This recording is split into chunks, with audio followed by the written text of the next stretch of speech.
Hello everyone, কেমন আছো সকলে? আশা করি ভীষণ ভালো আছো। আমি পূজা। তো আমার নতুন একটি ভিডিওতে তোমাদের স্বাগতম। তো দিনটা ছিল বৃহস্পতিবার, 6 তারিখ। আমাদের বাড়িতে পুজো ছিল, কালী পুজো। আগের ফুটেজও দেখেছো, শর্ট ভিডিওটিও দেখেছো। তো চলো, সকাল সকাল তো উপোস, তারপর সব কিছু রেডি করছি এক এক করে। মানে আমার তো এবার প্রথম এই কালী পুজোর উপোস, আগে কোনোদিন করিনি বা সব নিয়মও জানা নেই। এখন বাজে 2:30, দুপুর 2:30। তো এক এক করে সব কিছুই প্রায় হয়ে গেছে। আর তারপর তো মামিরা চলে আসলো। আর এটা সন্ধ্যাবেলার ফুটেজ নিয়েছি, মানে এত কাজের ব্যস্ততার মধ্যে সব ফুটেজ নেওয়া হয়নি, কিছু কিছু নিয়েছি।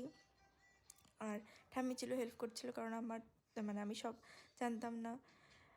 ঠাম্মি, মা, সবাই, শাশুড়ি মা সবাই সব মানে হেল্প করেছে। তো তারপরে ঠাকুর বরণের ফুটেজটা নেওয়া হয়নি আমার, কারণ একা একা না ভিডিও করা, যেহেতু আমি উপোস, আমাকে সব কিছু করতে হচ্ছিলো, তো সব কিছুর ভিডিও হয়নি। তো এরপরে মাকে নিয়ে আসা হলো। এরপর স্থানে বসানোর পরে, মানে তার আগে বরণ করে তুলে নিয়েছি। এরপরে মাকে ধানে তুলে দেওয়া হয়েছে। আর কেমন হয়েছে বলো। আর তারপরে আমিও রেডি হয়ে নিয়েছিলাম। এরপর চলে আসলাম পুকুরে ঘট ভরানোর জন্য।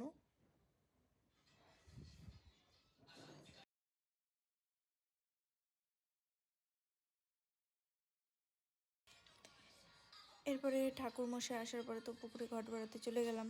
তো সেখান থেকে এসে এক এক করে সমস্ত কিছু রেডি করার পরে আমরা বসেছিলাম 11টা, সোয়া 11টার দিয়ে পুজোতে আমরা বসে পড়েছিলাম। আমাদের পুজোটা কমপ্লিট হয়েছিল ওই 3:15 মতো।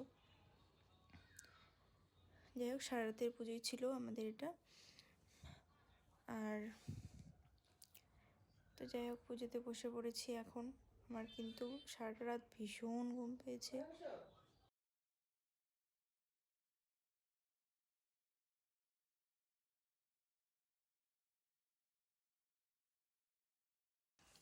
এরপরে মায়ের আরাধনা পর্ব শুরু হলো। তারপরে হলো যজ্ঞ। তো